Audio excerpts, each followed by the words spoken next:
The Collapse video series is for entertainment purposes only. Do not commit acts of violence.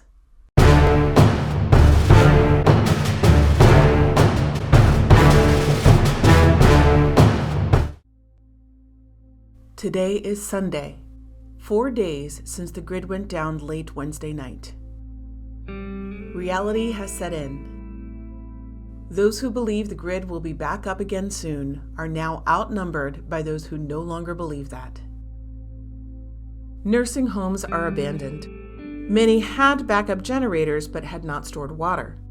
Without water, their dishes and clothes cannot be washed. Their excrement cannot be flushed. Caring for them becomes extremely difficult. Shipments of food and medications do not arrive. They have only what was on hand before the blackout. The workers for the next shift don't show up. They earn a minimal amount of money at this job, not enough for them to abandon their families to go to work in this emergency.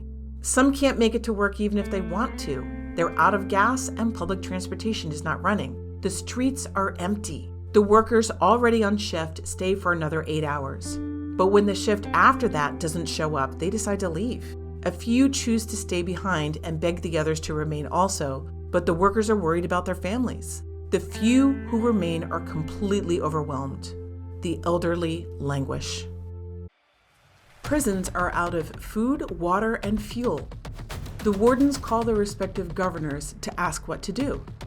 The governors know there is no end in sight, and when masses of people are expected to die, the prison population is hardly the priority for resources. The governors level with the wardens. No resources are coming.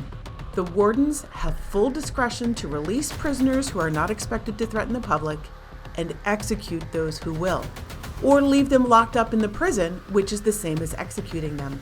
The wardens don't want mass executions. Many prison guards develop positive relationships with the prisoners. Not every car thief or marijuana seller is evil. The wardens release most of the prisoners. The inmates who are truly dangerous are shot or left to die in their cells. The ones who are released wonder if they have been done any favors. There is no transportation to their families. They set out on foot with no water, no supplies, no maps, no weapons, and no way to contact anyone. They form groups to improve chances of survival. The situation in the cities is dire. The looting and uncontrolled fires have made the cities look like war zones. In New Orleans in 2005, a stunning 30% of the city did not evacuate before Hurricane Katrina. The numbers now are about the same. The police have lost control. Looters have started hitting offices, looking for vending machines, water coolers, cash, and anything else that might be traded. The National Guard finally arrives to restore order and distribute supplies. Martial law is declared in the cities. Areas are sectioned off and people are not allowed to move from one section to another without permission. People who have not already fled the city now find it impossible to do so. They set a curfew. 15 minutes before sunset, everyone must be in their homes. Supplies are distributed, but not really enough. The National Guard begins a door-to-door search for firearms. People's weapons are taken from them. To maintain order and seize weapons, the National Guard sometimes uses a heavy hand in light of the fact that there is no way to hold prisoners. The people want the National Guard to pump the gasoline out of the gas tanks. But the National Guard is under orders to seize the gasoline, not give it away. Each state has its own National Guard that answers to the governor, not the president. The governors want the city gasoline for the National Guard and state government. Not only do the governors want the gasoline, they want the food from warehouses and distribution centers. The National Guard may be distributing some supplies, but they are seizing for government workers far more than they are distributing to citizens. The president had the same idea as the governors and sent the army to do the same, only to find that the National Guard beat them to the food warehouses. The army, however, doesn't look to local gas stations for fuel. The army seizes the oil refineries and vast stores of crude oil. They will make their own gas. Military vehicles and military generators will continue to run. Conditions in the suburbs are relatively calm. These moderately populated areas a short drive from the city are where most of the city residents fled to. In an emergency, people tend to believe and follow the government's warnings and recommendations. For this emergency, before communication went out, the government was telling people the power would come back on. The people were still thinking that when they set out, so they didn't go very far. In most parts of the country, these suburbs and towns have access to streams and lakes. People are gathering water in buckets and hauling it to the house. It's a back-breaking task, but they are surviving. The suburbanites have enough food for maybe another week or so, unless their relatives from the city arrived, in which case they are down to a few more days of food at most. A few enterprising residents have started catching squirrels, birds, rabbits, and a few other animals to cook up on a fire. Many have set up a bucket with a toilet seat on it in the backyard or a shed for family members to relieve themselves. In other residences, there's no bucket, they just use a bush.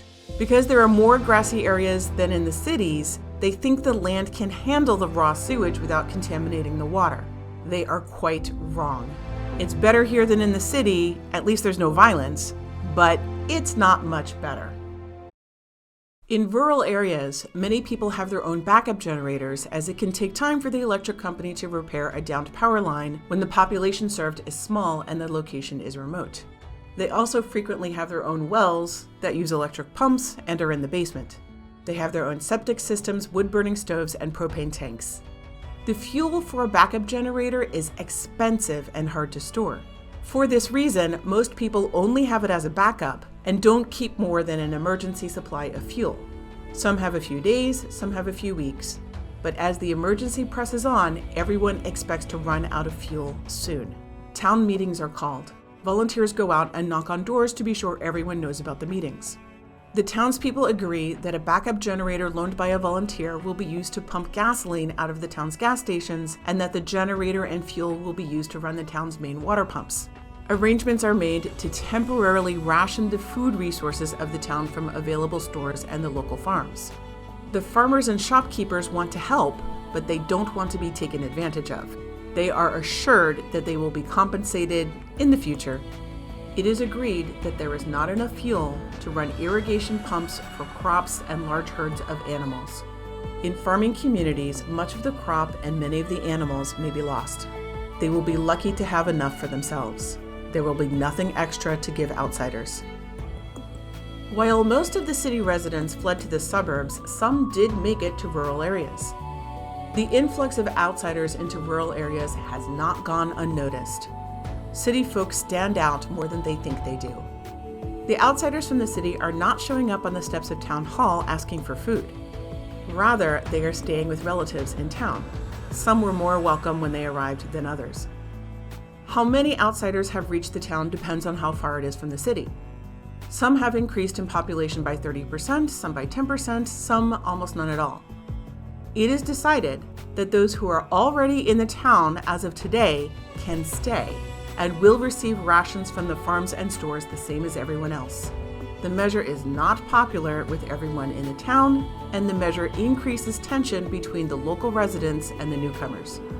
The people who are against equal distribution to the new arrivals are only appeased when it is also agreed that as of today, no more outsiders will be allowed in. The rural towns are now closed to new arrivals. Roadblocks are set up. Townspeople volunteer to take turns guarding the roadblocks. In Europe, Australia, South America, and elsewhere, people are getting text messages and emails from their credit card companies and banks notifying them that their lines of credit are being reduced. Sometimes the new credit limit is slightly above the current balance. For others, the new credit limit is at the current balance, meaning it is suddenly and unexpectedly maxed out. They go to the ATM to withdraw cash. The ATMs are now all out of cash. Debit cards are still working for purchases, and places such as the grocery store that normally accept checks are still doing so. As today is Sunday, the banks are closed. When customers try calling the customer service line for the credit card company or the bank, which is usually available on Sunday, they get a recorded message saying the service is temporarily unavailable. They go online to their bank accounts to move money from savings to checking, only to find that the accounts are locked and no money can be moved out of any account.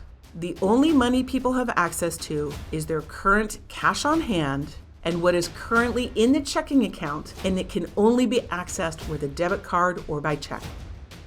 The credit and cash crisis panics the public around the world. They respond by stocking up on food and gas. When possible, they buy gasoline containers and fill those as well as the tanks of their cars. There are lines for the gas stations.